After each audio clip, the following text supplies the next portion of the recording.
या अगर कहीं गलत नहीं भी था और वो सही भी था और पति के परिवार वाले सुधर गए हैं, तो ये लड़की उसे वापस नहीं ले सकती है, क्योंकि ये कानून नॉन कंपाउंडेबल है। तो जो इस तरह का कानून है, ड्रैकोनियन लॉ है जो ये, वो परिवार को तोड़ने का ही काम करता है, वो सेव करने का काम नहीं करता, और हमारा मूवमेंट परिवार को बचाने का काम करता है। सुनील जी आते हैं हमारे साथ। सुनील जी, तिहाड़ में तो बाकायदा एक सेल है और हम लोगों ने देखा भी वहाँ जाकर बहुत छोटी छोटी सी लड़कियाँ वहाँ इस दहेज कानून के चक्कर में बंद है। आप यकीनन उनसे बात करते होंगे, किस तरह का उन्होंने आपसे अपनी बात कही? देखिए, इसमें ना दो तरह की जेंट्री होती है। एक तो काफ़ी बुजुर्ग औरतें होती हैं जिनको आप कह सकते हैं सास हैं। दूसरी जो जवान होती हैं वो होती हैं ननंदें। एक तो बड़ा मुश्किल काम होता है कि इनको हमें दूसरे प्रिजनर से जो है सेग्रीगेट करके रखना होता है, क्योंकि ये जो है एक तरह के क्रिमिनल नहीं होते। हमें क्रिमिनल एलिमेंट्स को जो है नॉन क्रिमिनल एलिमेंट से जो है अलग रखना होता है। जो हैबिचुअल क्रिमिनल है उनसे इनको अलग रखना होता है। तो हमने अलग वार्ड्स इनके लिए बनाए हुए हैं।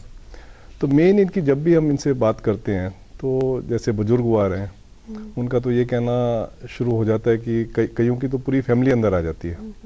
जब केस रजिस्टर्ड होता है तो पूरी फैमिली अंदर आ जाती है। वो कहते हैं कि हमें डिफेंड करने वाला कोई नहीं है। उसके लिए हम लीगल एड वगैरह उनको प्रोवाइड करते हैं। हमारे यहाँ एडवोकेट्स वगैरह आते हैं, तो उनका केस वो टेकअप करते हैं। तो मेन इनकी प्रॉब्लम ये होती है कि हेल्थ रिलेटेड प्रॉब्लम होती है कि आपने 65 साल या 70 साल या 90 साल की बुढ़िया को जेल में डाल दिया। अब उसको सबसे पहले तो कोई चाहिए कि जो उसको हेल्प करे, डेली उसको जो उसका रोज का रूटीन है उसको फॉलो करने के लिए एक हेल्पर देना पड़ता है। फिर उसकी मेडिकल नेसेसिटी इतनी ज़्यादा होती हैं, उनको देखना होता है। और ऐसी जो ननंदे होती हैं उनको लगता है कि उनका तो पूरा कैरियर ही ख़त्म हो गया, जब जेल में आ गए तो कौन उनसे शादी करेगा। कहीं ना कहीं एक बहुत बड़ी बात है। इटवा किस तरह से संबोधित कर रही है इस इशू को? देखिए, सबसे पहले तो मैं ये बात कहूँगी कि हमारी जो डेमोक्रेसी है, इस पूरी डेमोक्रेसी में कानून होने का या कानून की जो पूरी व्यवस्था है उसका काम तो ये होना चाहिए कि समाज में यूं तो बहुत असमानताएं हैं, महिलाओं में, पुरुष में, अनेकों परंपराएं हैं। दहेज उसमें से एक है जो बहुत बुरी परंपरा है। उन सारी असमानताओं में जो कमज़ोर है, जो पीड़ित है, जिसके खिलाफ जुर्म हो, सरकार और कानून व्यवस्था उसके पक्ष में खड़ी हो जाए। परंतु हमारे समाज में आज भी ये हालत नहीं है। सरकार, कानून व्यवस्था, कानून अक्सर जिनमें कुछ मजबूती है, जो कुछ ताकतवर हैं, वो बेहतर इस्तेमाल कर पाते हैं। हमारा अनुभव यह है कि आज भी एक आम महिला के लिए जो दहेज के से बहुत पीड़ित है, उसके परिवार वाले परेशान हैं, वो पैसा नहीं जमा कर पा रहे, घर में ताना खा रही है, पिट रही है, उसको मतलब उसके ऊपर बेहतरीन किस्म के जो है जुल्म ढाए गए, कई बार अस्पताल गई, मगर उसकी आज भी हमारे समाज में कंप्लेंट करने की, कानून को इस्तेमाल करने की हिम्मत नहीं बनती। पुलिस के जो रोल है उसको रॉय साहब सवालिया निशान उसके रोल पर हमेशा लगते हैं और साक्ष्यों को तोड़ मरोड़ कर पेश करने की बात भी पुलिस पर डाल दी जाती है। हालांकि मैं एक्स पुलिस ऑफिसर हूं, पर इनके साथ मैं संपूर्ण सहमत हूं। बिकॉज ये समाज व्यवस्था या राजनीतिक व्यवस्था जो भी है आज के कंटेम्पोररी पीरियड में, वो सब कुछ जो है, जो भी है सामने है, मैं उसमें कमेंट नहीं करना चाहूंगा।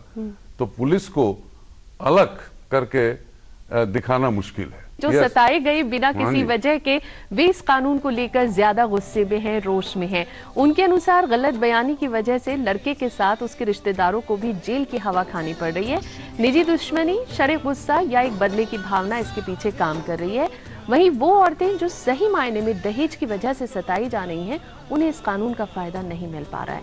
ले लेते हैं हम एक छोटा सा ब्रेक। विरोधाभासी बयान थे, कहानियां थी।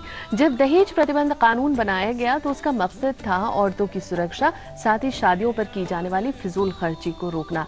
लेकिन इस तरह के गलत आरोपों के चलते क्या वाकई उन औरतों तक इंसाफ पहुंच पाएगा जो सही मायने में इससे प्रभावित हैं? जानेंगे अपने सेगमेंट में। राव साहब, एक रिपोर्ट में आया कि जो लोग इसका दुरुपयोग कर रहे हैं उन मामलों में 2% लोगों पर ही मुकदमा चलाया जाता है।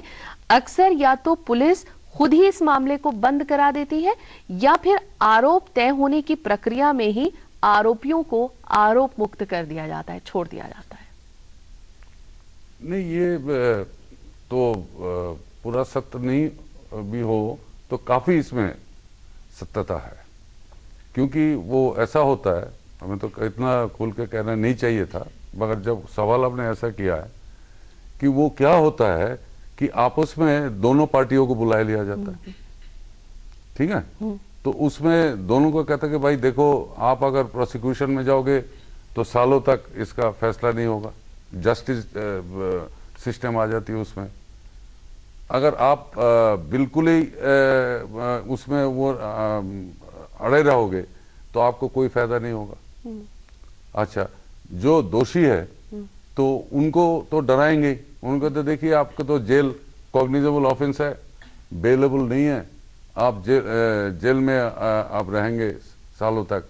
कितने अंडर ट्रायल्स ये लॉ ऑफिसर बैठे हैं, अब दहेज कानून को छोड़िए, इन लैक्स अंडर ट्रायल्स जेल में सड़ रहे हैं, और जब उनका जब सामने आते हैं उनके क्राइम और जो भी है, तब देखा जाता है कि वो बेकसूर। क्या कहना मैं चाहते आपके आंकड़ों के प्रति बात करना चाहता हूं। आपने कहा 98% मामलों में मामला आरोप तय होने से पहले खत्म कर दिया जाता है। ये सच नहीं है। एनसीआरबी के आंकड़े कहते हैं कि सिर्फ 6% मामलों में कानून दर्ज होने के बाद, एफआईआर दर्ज होने के बाद, आरोप पत्र दाखिल होने के दौरान मामले में बरी हो जाते हैं इंसान। नहीं, मगर समीना आप कह रहे आप हैं, और आपके जो आंकड़े हैं वो ये हैं, हाँ।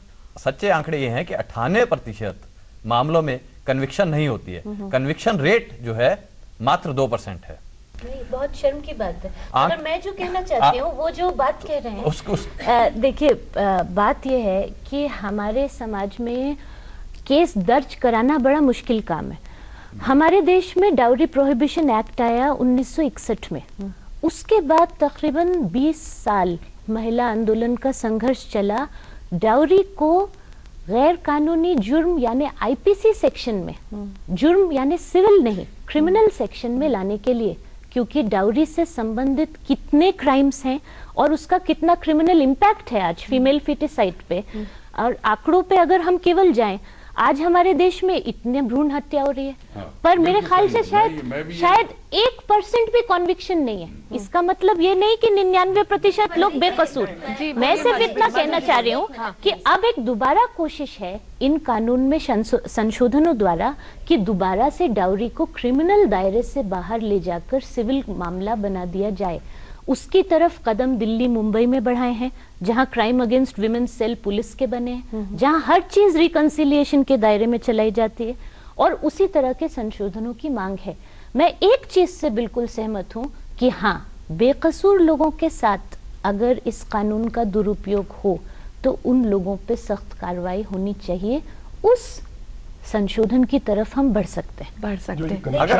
अगर आप इस तरफ बढ़ रहे हैं कि जो बेकसूर लोगों पे मामले चलाए जा रहे हैं, अगर तो उस कंप्लेनेंट को जिसने की झूठा मामला दर्ज कराया है उसको सजा मिले तो इसका तो मैं स्वागत करता हूं। चलिए, स्वागत हो गया। मधु जी कुछ कहना चाह रही है, कहिए मधु। द इशू रियली इज कि क्योंकि लड़कियों को पैतृक संपत्ति में हिस्सा नहीं दिया जाता, तो ये उनका ये हिस्सा देने का एक नौटंकी तरीका है, क्योंकि जो लड़की को शादी में दिया जाता है वो non income generating forms of property, लड़के को income generating forms of property, मकान, दुकान, फैक्ट्री, खेत खलिहान, तो जिंदगी भर कमा सकता है। लड़की को आपने 50 लाख के भी बर्तन भांडे गहने वगैरह दे दिए, जब वो पिटेगी तो क्या सोफा लेके सर पे, चाहे वो 5 लाख का सोफा है, सड़कों पे नाच करेगी क्या?